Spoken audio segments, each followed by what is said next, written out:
Okay, there we go. Hello, everybody. Welcome to the Motion Design Hotline. I'm one of your hosts, Evan Abrams, joined as usual by the other of your hosts, Kyle Hamrick. I am the other. Well, I mean, one of us has to talk first, I guess. That's true.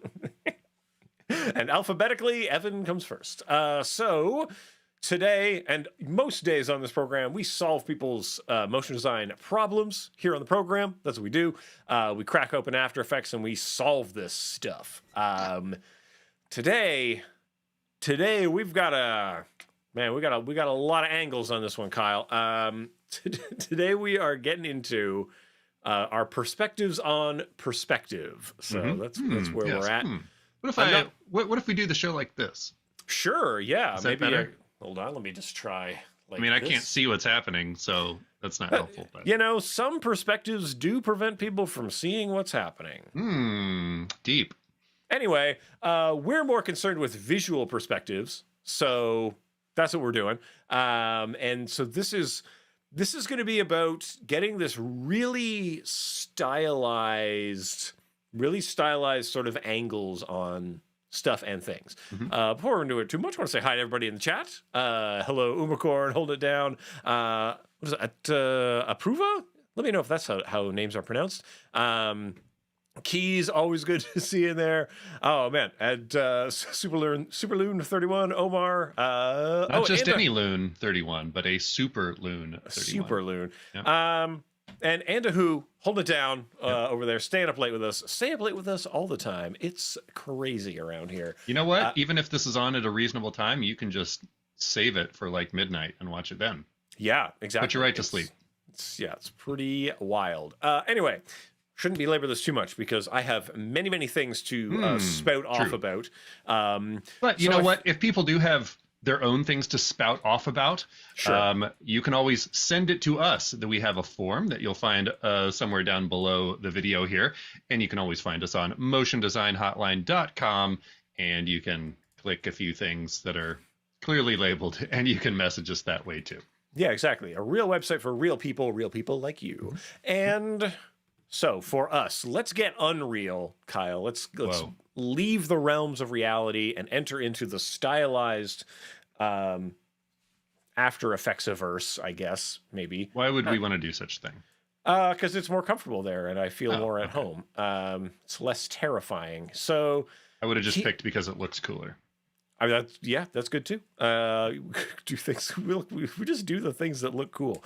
So here's one of the examples I'm bringing to you. So enjoy this loop of pretty exaggerated building, right? That we're going from, well, we'll say like a kind of normal-ish perspective here to a pretty extreme perspective here. So I'm going to tilt up, tilt down.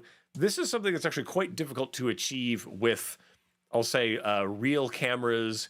You could really make this a box. You could just make a box. No one stops you from making a box. And then we look at the box through our virtual camera, and this angle here, pretty easy to make happen, right? Sure. I don't think that's super difficult, but it's this wackadoo one here, and in particular, the way in which we get from one to the other that gets a little convoluted. So by taking this stuff into the Unreal, by using two-dimensional effects and distortions, we just get a different bunch of tools in our toolbox to make things that are abstracted and wacky, right? So I don't know. Any other points on wackiness before we begin, Kyle? Well, I mean, I think all of our examples today are well within the realm of like very graphicsy. They're not attempting to be realistic. You could certainly use a lot of these techniques to affect realistic looking things as well, to kind of push them. Probably not quite as far as we're pushing it, but yeah. A lot of times if you're just illustrating, for example, you could draw things in a very exaggerated perspective, but when you're animating, I think a lot of the techniques we're doing are approaching that in a little more procedural way, because to just make one thing in that exaggerated perspective, you have to know how to do it, but then you're there. But to be able to shift to a completely different exaggerated perspective, you need something that you can actually work with without it all just sort of exploding on you. And in particular, you need the different ones in between. So if it's taking you 12 frames to change from pretending it's a 10 millimeter to pretending it's a 50 millimeter, oh boy, that's a fun series in between. And the other type of thing, just animating stuff is hard. So here is a little go at a little bit of closer to traditional animated type of stuff. Here's our brilliant actor Kyle stomping towards the camera over here. He's really third wave scawing it up out here. But this is another thing that we're going to cover as well. The kind of, if we wanted to animate this, if we wanted to traditional animate this type of very foreshortened perspective, how do we get into that? And one of the, I mean, unfortunately, one of the ways to do this is to just do it. So, here's Kyle stomping on his camera, as all good Luddites do, just destroying the lens down there. You got to show it who's boss. Exactly. It's very critical to do that. But this type of reference thing can be really useful when you are trying to draw this stuff, which is hard. We really only needed 12 frames of this, so, Kyle, how long did you dance in the park like a maniac? Just a few minutes. I'm sure it looked pretty insane. But, it looked good from the angle that it needed, so that's what matters. Yeah. And Hicks Design is asking, quick thought, can you set the camera to act like a traditional tilt-shift lens? What is tilt? Now, Kyle, I don't know as well. What is tilt-shift? Well, the short answer I'm going to say is no, because the tilt shift is, you commonly see it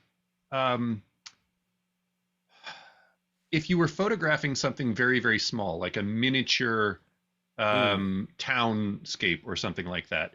Yeah. You would have a very narrow depth of field, and so you would see kind of maybe sort of a slash across the screen where things are in focus and then things fall out of focus very quickly. You can replicate that, and you've seen this in some like show opens and stuff where they photograph a real full-sized city, for example, and you can use a tilt-shift lens that has sort of a very focused plane of focus that falls off very quickly to get, it sort of makes a real thing look like it's a miniature.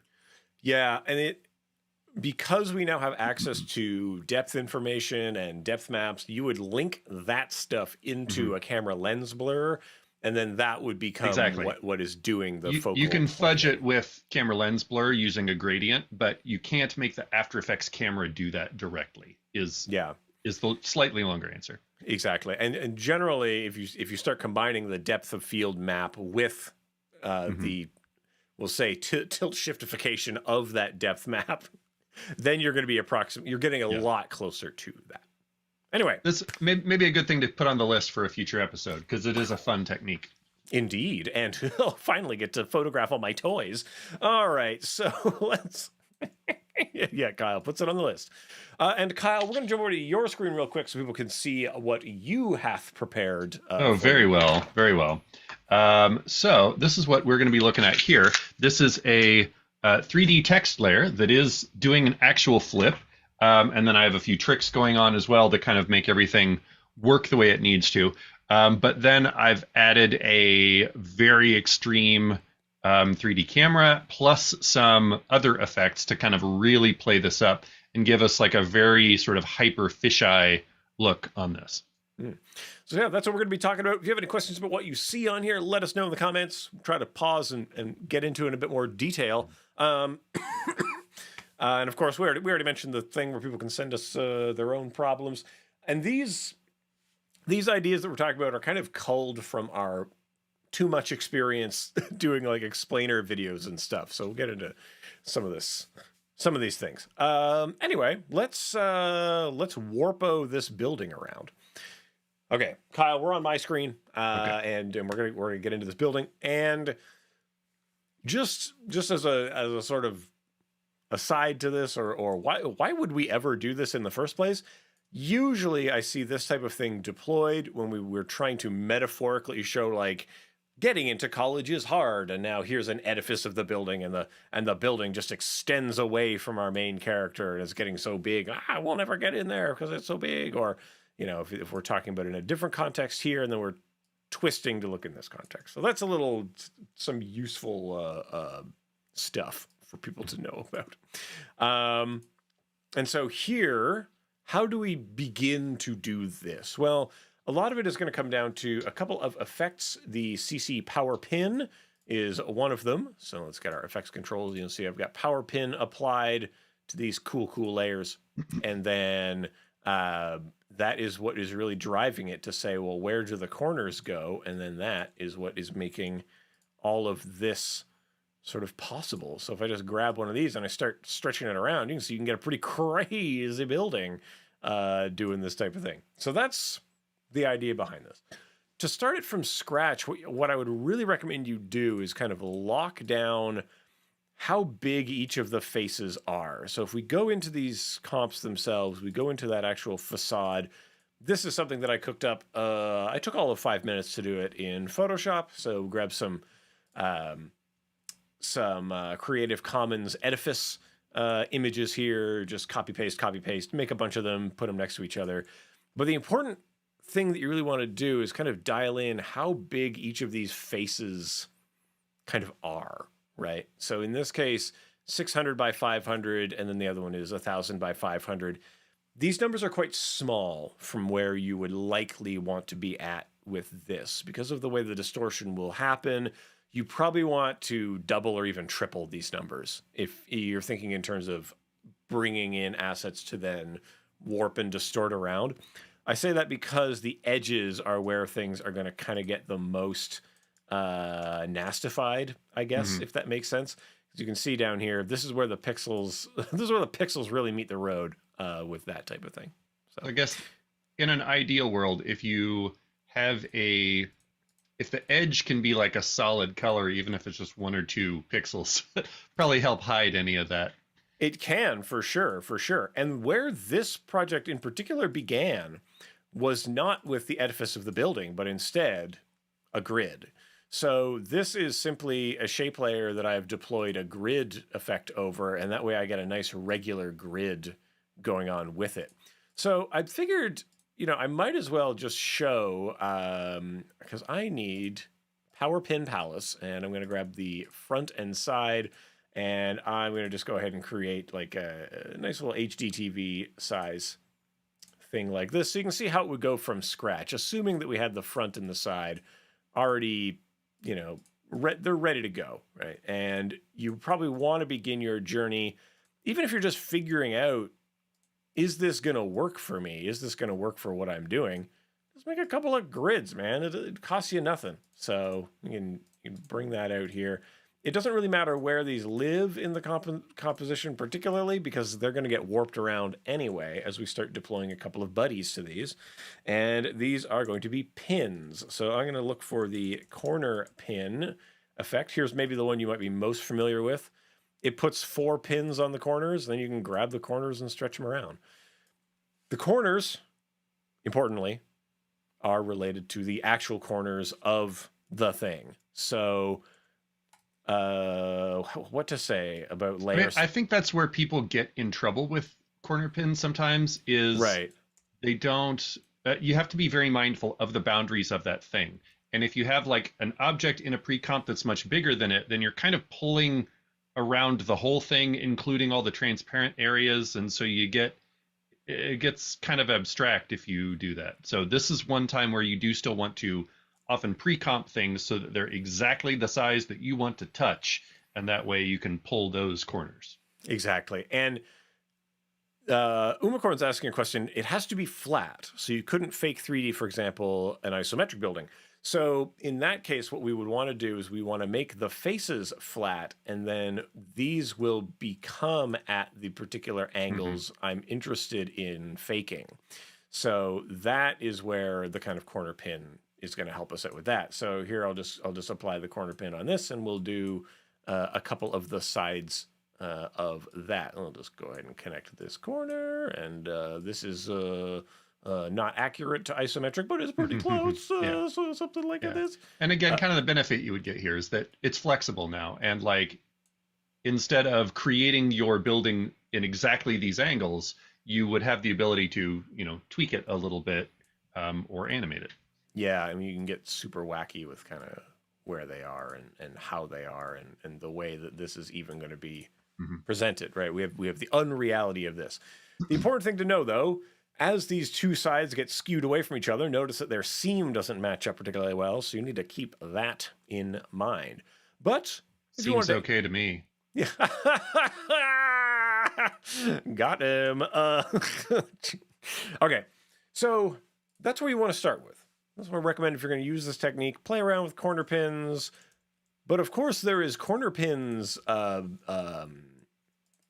cousin that went away to college and learned a few tricks.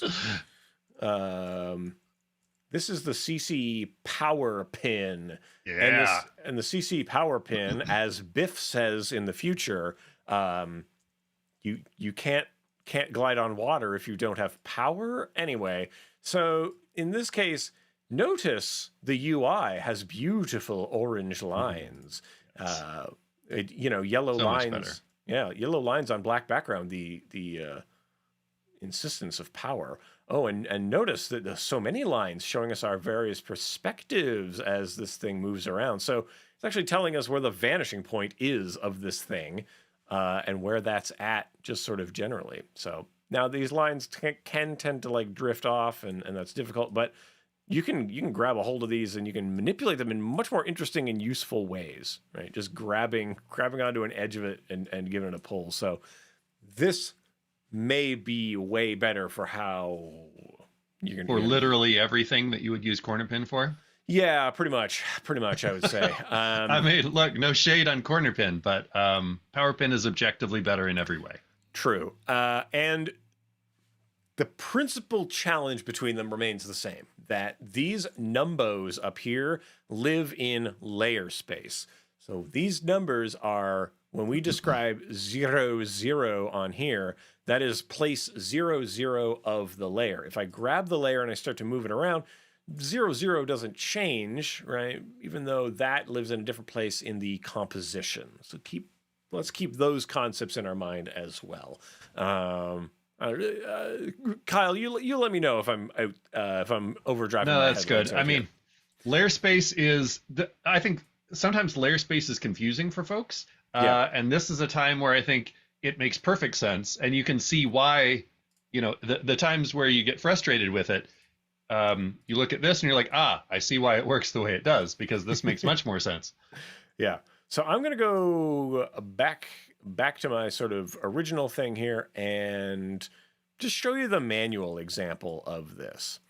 You could animate this sort of a move just from one keyframe to the next. And this is just animating that top right, top left, bottom right of the pins. And that's it. You go from here, you go to there.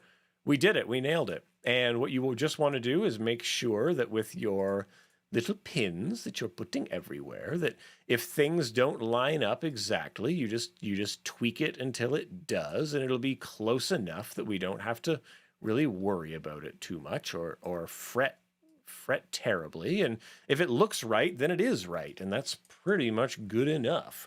And then once you've got this doing what you want vis-a-vis grid movement, and most likely if you're using this in kind of an abstracted style, you want to come into your graph editor, clicking this button up here, and you want to pinch these points, give these points a good pinch, and just make sure that all of the points, all of the things of all the layers that you want to move together as a singular object, that their curves are all the same, right? That's going to make you much happier in the future time. So anyway, that's basic version. I don't know. Any problems with what we're seeing so far? No. Perfect. Here's one. I don't like setting all these keyframes. That's the only problem I would have had, but I figured you were about to get there. This hurts, and I don't like it. And we don't open up After Effects to do more work. So in this case, what we really have, we have here 1, 2, 3, 4, 1, 2, 3, 4, 1, 2, 3, 4, 12 points to worry about. But in reality, we actually have 1, 2, 3, 4, 5, 6, 7, 8. We have 8, not 12 that we care about, because it's this back corner and this front corner and so on like that, right? Those are the points that we really have to deal with. So what if we rigged them? Let's rig them together. Let's make a thing out of this. So I'm going to go to my rigged version, which is here. And the rigged version requires us to create a bunch of nulls. Those are pretty useful. And then we start sticking the data together on these. And if you want to get your hands on this, you want to see exactly how it's done, download the project files, motiondesignhotline.com. That's a little subtle plug for that. But these probably be up about 10 or 15 minutes after the show's over. Exactly. If you're a future person, you're watching this in the future, don't worry about it. You can get them right now. But see, this one corner is controlling both of the corners that are referencing it. So if we look at the front, and we're going to look at the old CC power pin, and I'm going to tap EE so we can get a little look in here.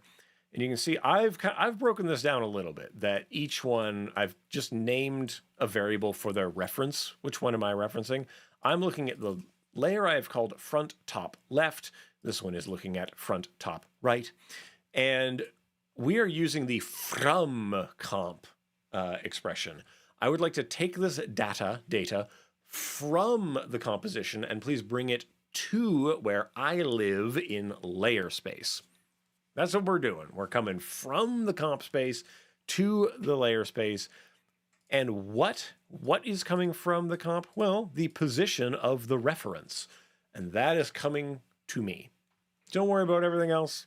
This is the simplest version of from comp we're ever going to get to. And we're really just referencing, hey, where's that? That lives in comp space. I want to bring it to layer space. That means I am bringing it from the comp space to where I am now. So I hope that made sense. And if it doesn't, we have an entire episode about that's true. That's Kyle, I'm belaboring this way too much. Yeah, that's okay. So there we go. And that's that. Now I'm controlling 2 points with 1 point.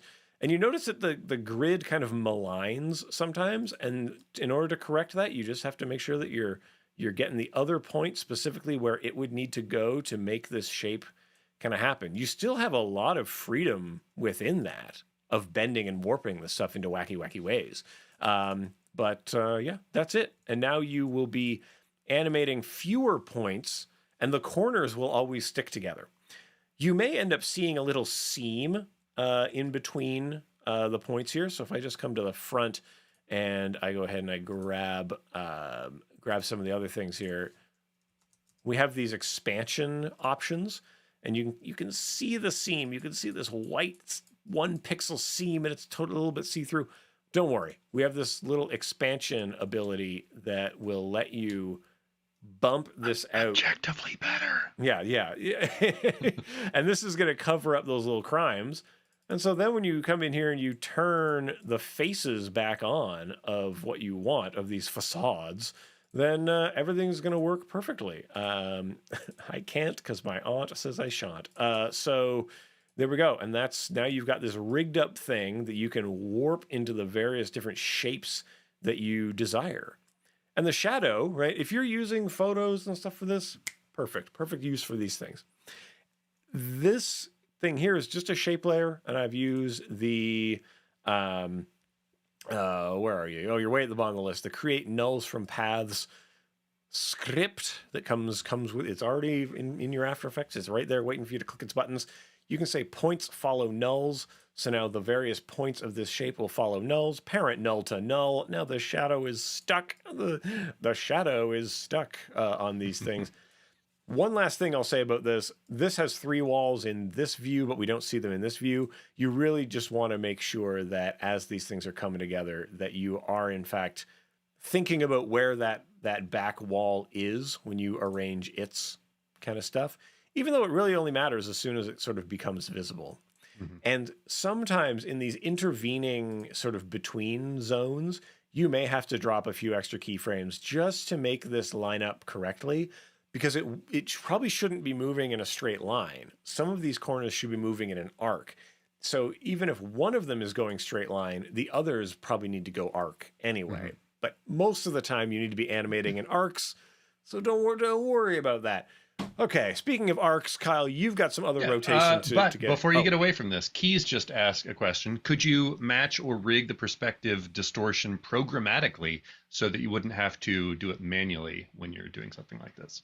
Oh, you mean like if we're saying like pretend that I'm looking at you through this type of a Yeah, camera? I mean, it feels like a lot of math.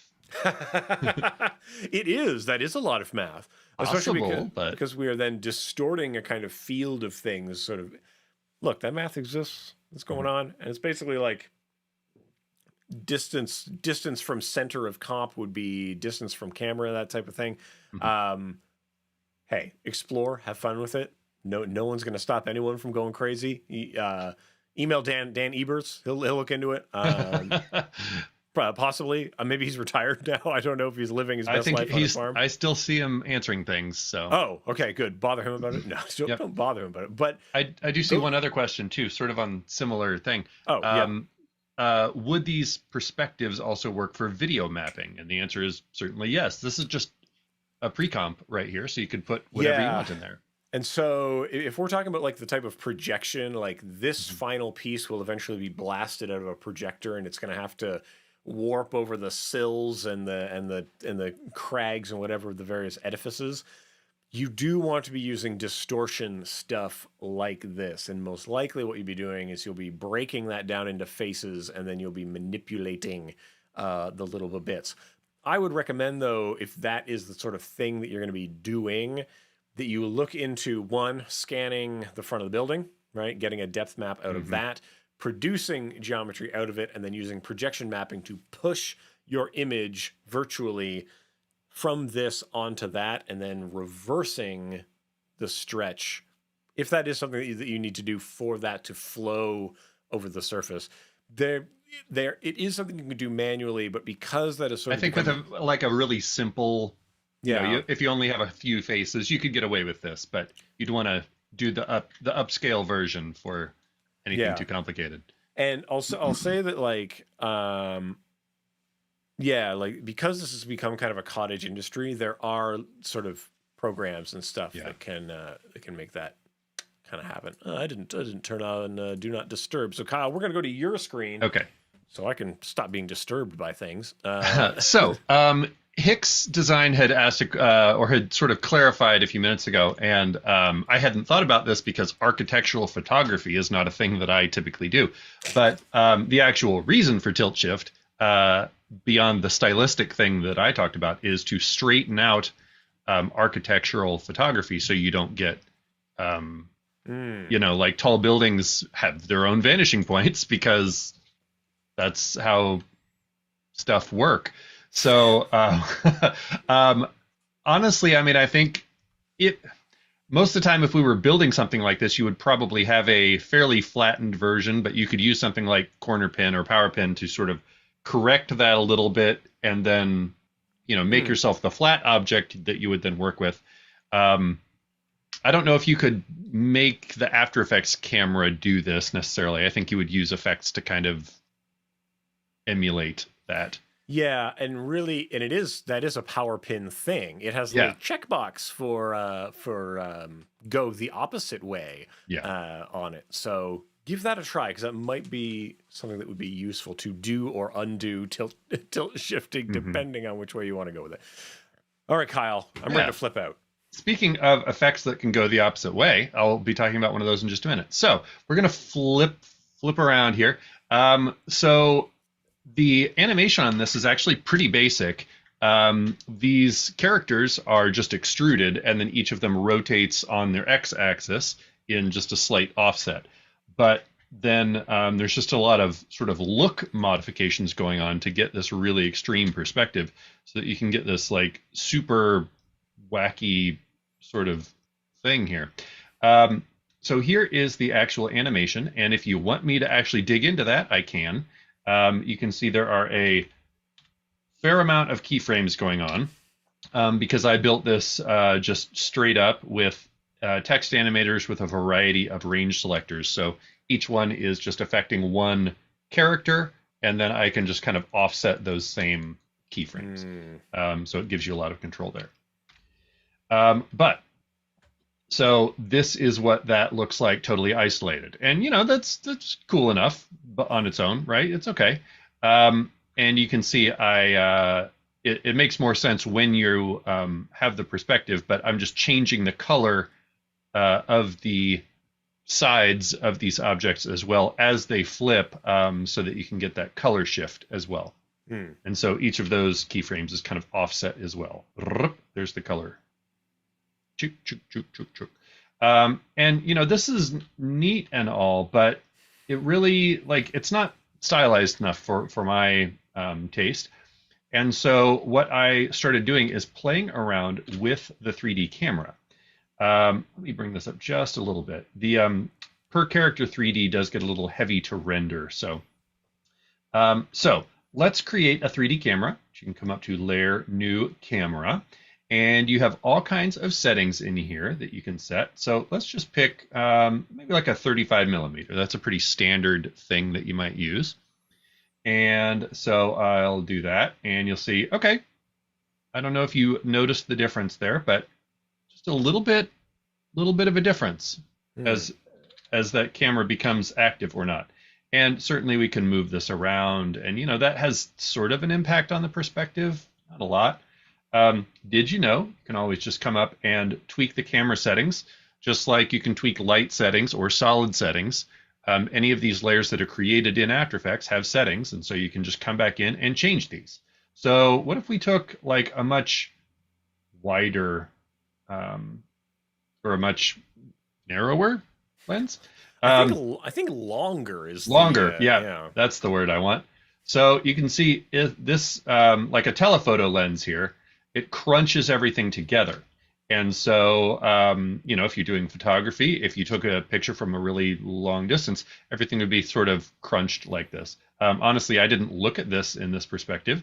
It gives a very different look. It makes it look very sort of short from this perspective. And then as they flip up, they get very tall. So that could be interesting, I guess, if that's what you're going for. But I was going in the opposite direction.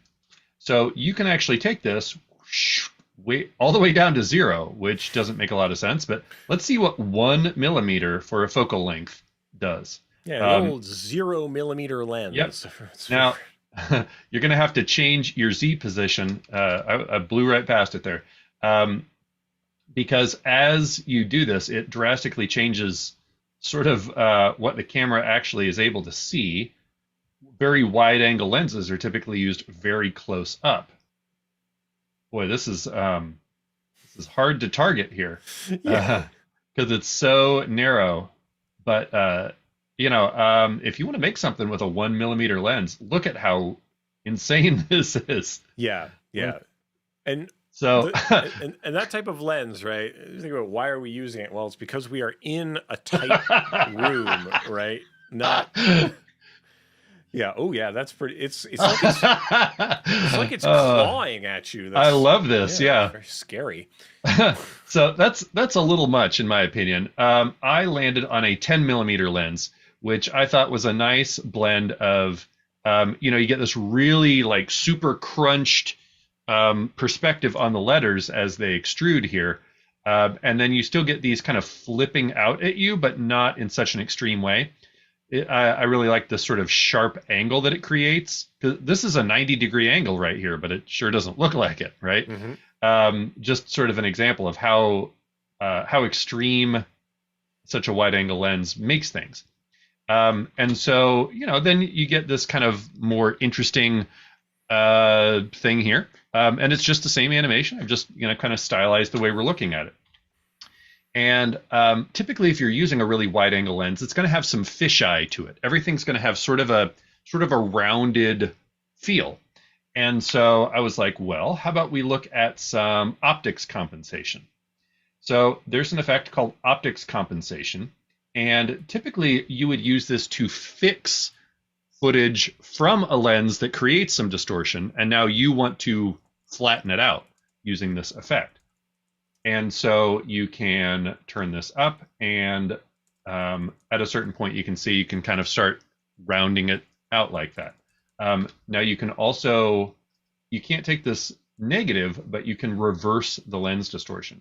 So if I take this up to, something like this, I could reverse it, and then you get this spread. This is a nice effect. I use this a lot. If you're doing sort of like a push zoom into something, you can really emphasize how much that's scaling by kind of tearing everything out towards the corners. But this is the opposite of what I want. So I want this. And while optics compensation does give me the look I'm after, it also sort of messes up the background. You can see how much it's shaping it inward there, and kind of like stealing my look. So yeah, it's like a CRT TV type of bevel. Yeah, and I did create a frame here that you can see, and I liked that look for the frame, so I used optics compensation to get that nice roundy vibe on there. A little bit of bevel alpha to kind of give us just a little kiss of bevel on there. But then for the thing itself, instead of optics compensation, I used the bulge effect and just made it so it was pretty big, big enough to get my picture. When you use bulge, like by default, it's almost always way more than you want. Right. And so the first thing I did was bring this bulge height down to 0.5. And you could play with this, certainly. You could animate this. And so you could get like a really extreme, you could have this thing kind of boom, come out and punch you in the face if you like. And there's another spot you get sort of some quality issues here because you are technically kind of stretching the thing a bit. But just pro tip, bulge is a thing that you could use over your whole image. You just need to, the default is very small because it's just kind of meant to sort of like magnifying glass one little area or something, right? But you can use it on the whole thing. And so beyond there, it's really just the background and some noise and stuff just to kind of give this a little bit of stylization. But really the key to this is that super wide camera lens and then kind of using effects to emulate the look that you would get if you were doing that with an actual camera lens that was that wide. Well, and now that we've hit the requirement for the show, let's go back in time and get into the actual extrusion of the letters. I think would be helpful for people, right? Just in case they're like, well, that's all well and good for after you've extruded them. So we'll pick that up. I could tell that question is burning in future people's minds, Kyle. Okay, so let me. Well, I'll just turn that one off too. Let's just turn on only the background, and we'll flip. Here we go.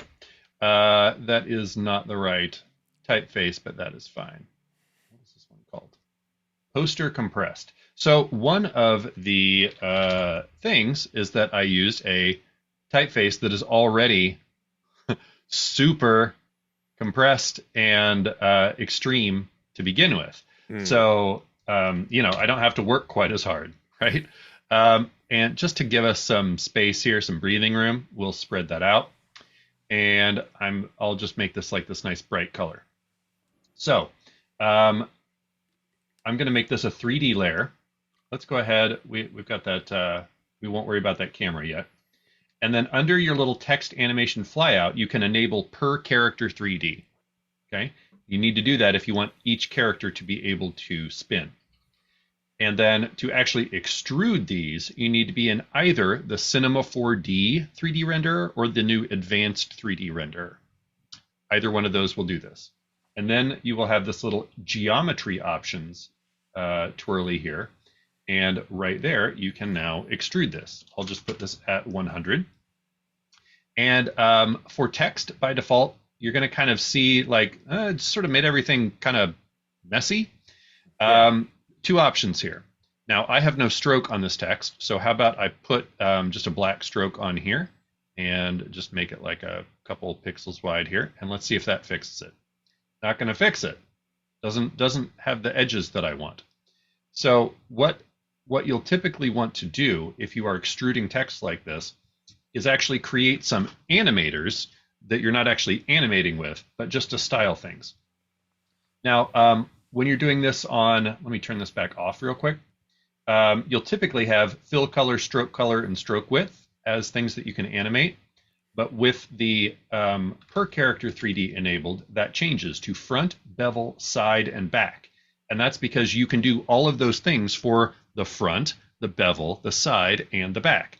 And so I might want to create an animator for the side, color, RGB.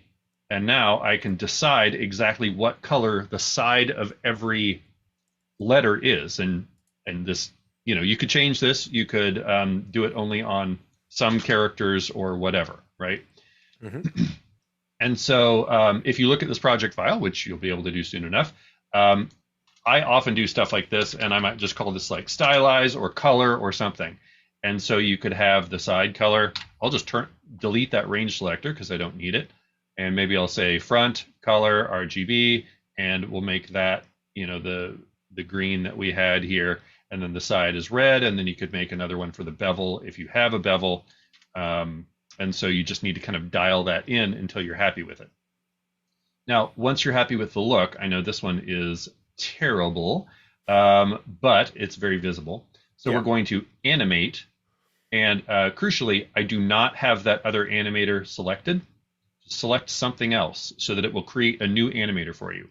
And I'll say rotation. Since the characters are 3D, it's going to give me the 3D rotation properties.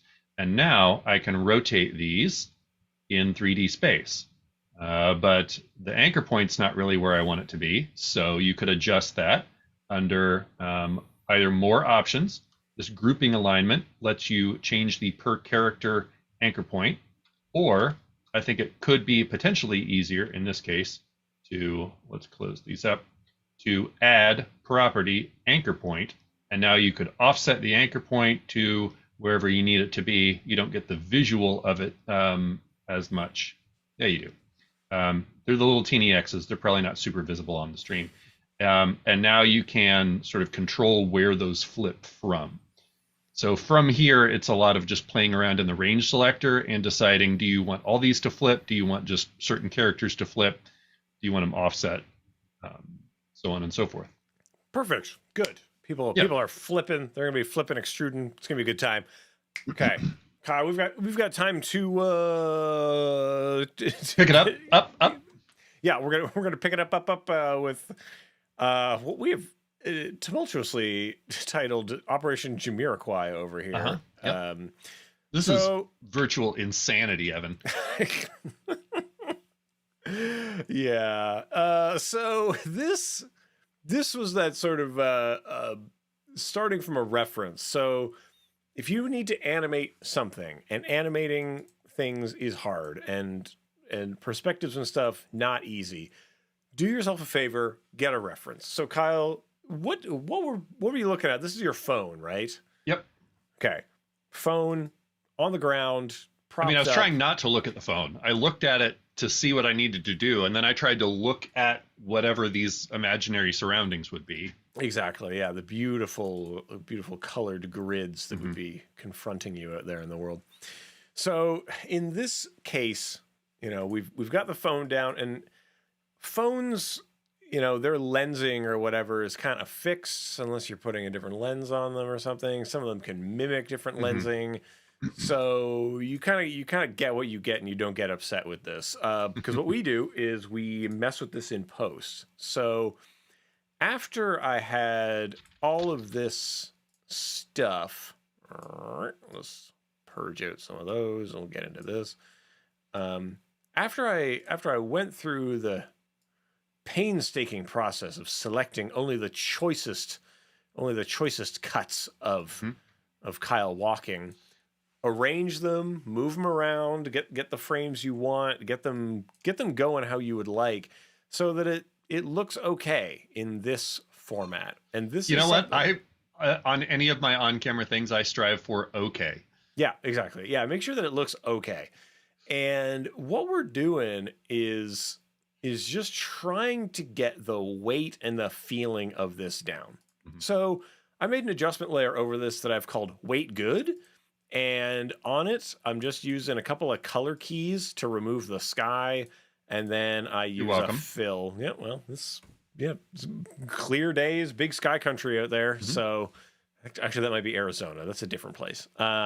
So we've got just this big red mass here. And if we play this through, how does that feel? Well, that feels pretty good, right? If you can continue adjusting and bumping the things, getting them left and right, and making sure that they're scaling, because Kyle was moving forward and backward relative to the camera, that type of thing. Like, your reference is going to be rough. Just get it close. It doesn't matter.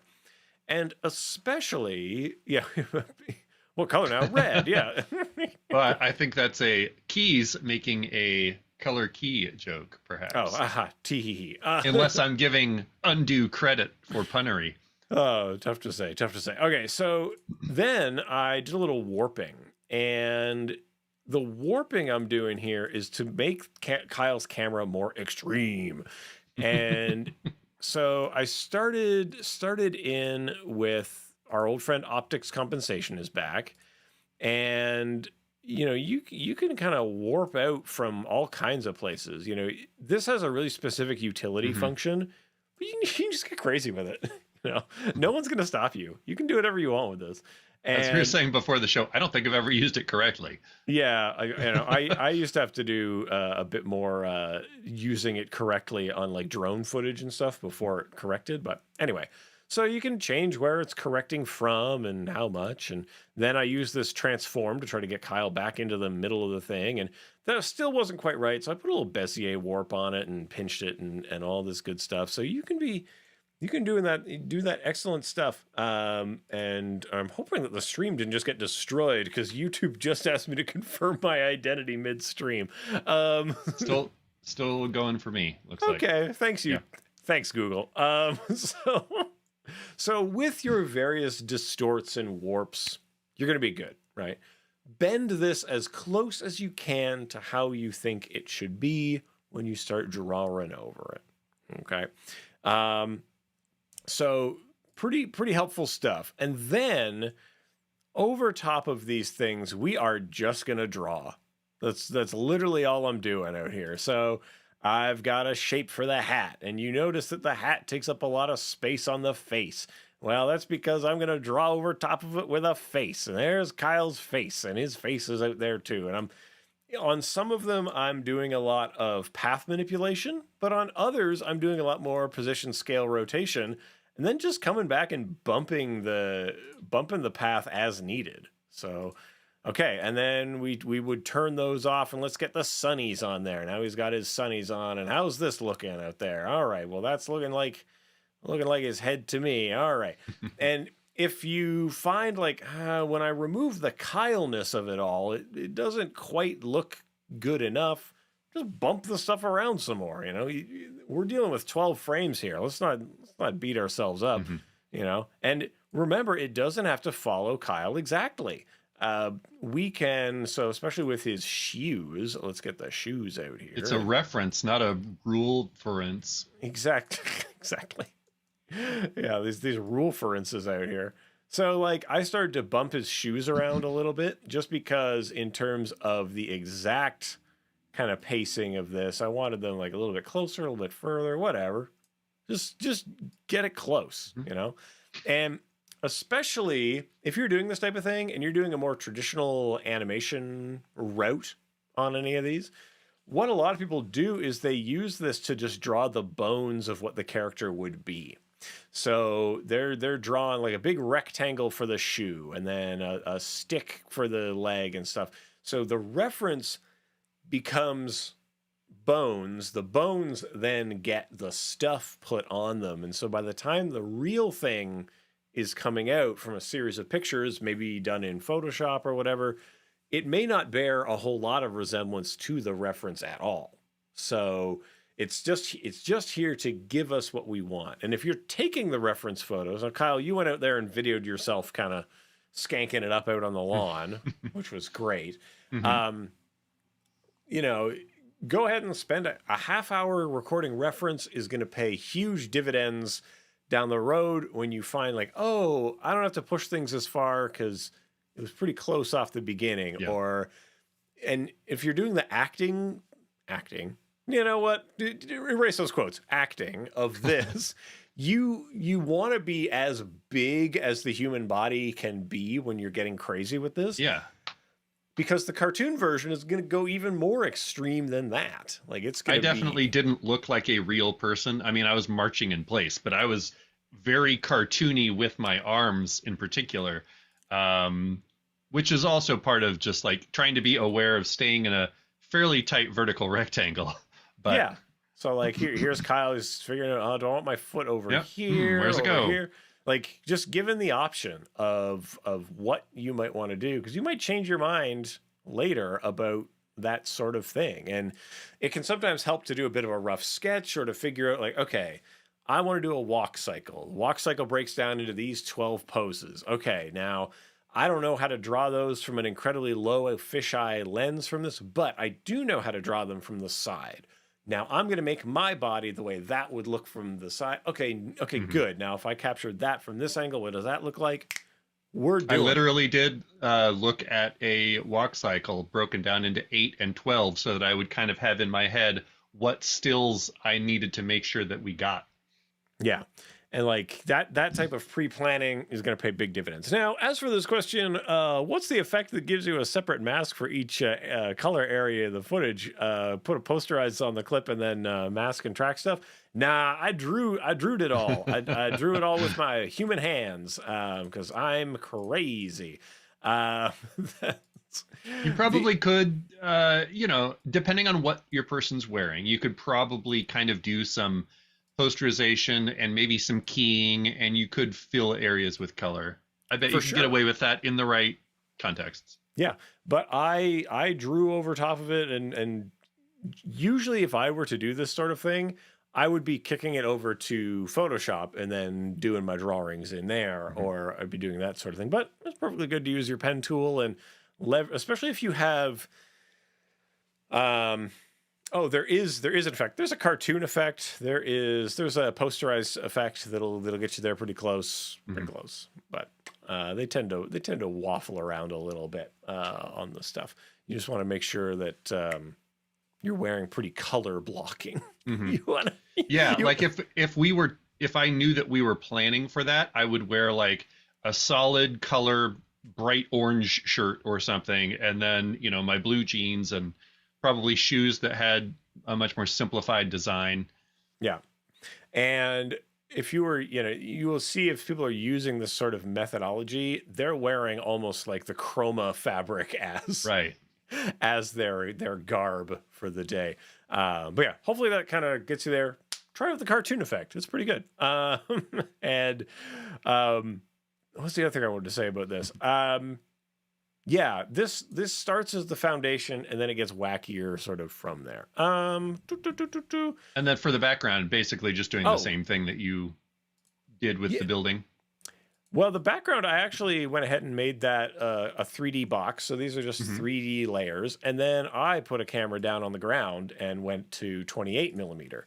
So this was actually a lot of trying to like, okay, now I'm gonna hold down shift and I'm gonna try to do like this. Is this what I really want from this? No, I need to be a little bit lower than that. I need to crank like this, and just trying to figure it out. So make the box, then move the camera, and then it's gonna feel like this. Nice. So that's pretty much it. We're getting the time warning over here, Kyle. We're gonna go to the 2-shot and tell the good people. If you enjoy this, if this is the sort of thing you like, make sure you hit like and subscribe and follow Adobe Live on all the various platforms. You can follow like it even if you hate it. Sure. Yeah. You don't have to be honest with yourself or us. But if you want to hear more of Kyle and Evan, you can find Kyle out on the internet at Kylosaurus Rex on most of the places. You can find me at EC Abrams in a lot of places, especially on YouTube, where you can enjoy the EC Abrams YouTube channel. You can find way more Motion Design Hotline at motiondesignhotline.com, a real website for real people, where you'll find an archive of even the pirate feed episodes that are pretty wacky. And project files, and also sweet hats like the one I was wearing in that video. Yeah, it got really tiny in the frame, but it was there. But that's pretty much it. If you have problems, submit them to us. Use the form. So if you have After Effects problems, motion design trubs, you let us know. We'll try to get them solved for you. Tuesdays, 4:00. That's the usual time when this happens. I don't know, Kyle. Anything else? I think I saw that you're teaching at Max. That was on the internet. Yeah. I'll be at Adobe Max in Miami. There you go. Welcome to Miami. So if you're going to be in Miami for Max, go Yeah, Say hi. sweat it out with Kyle in Miami. I will not, because I am afraid of planes. Nah, I'm not really afraid of planes. I just don't travel very much. Anyway, thank you so much for being with us. As always, stay creative, be kind to each other, and we'll see you all around the internet. Thanks, everybody. Bye.